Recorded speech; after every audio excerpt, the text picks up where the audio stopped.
yung mga proyektong guni-guni, ang magtutuloy daw po ay yung paring mga kontraktor.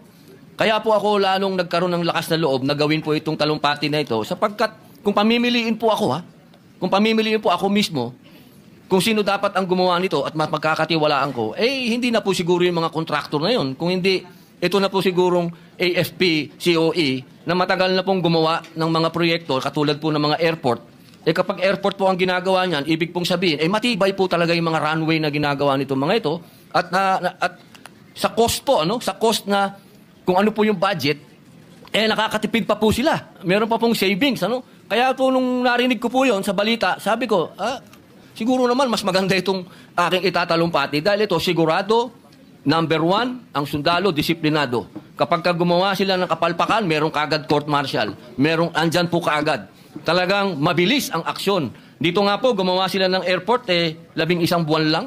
Kaya po naniniwala po ako, Ginoong Tagapangulo, na ito pong ating talumpati na ito, kapag ito po'y naisa katuparan, magiging, pundasyon. Pundasyon po ito. Pwedeng sundan ng mga kontraktor sa darating na panahon kapag nagawa na po nila. Ito naman pong ating panukala, ito pong ating sinasuggest ngayon, hindi po ito pang matagalan. Ngayon lamang po ito, habang naggagawa po ng investigasyon, habang naggagawa po ng paglilinis, kailangan pong may umaksyon na kagad na mapagkakatiwalaan at sigurado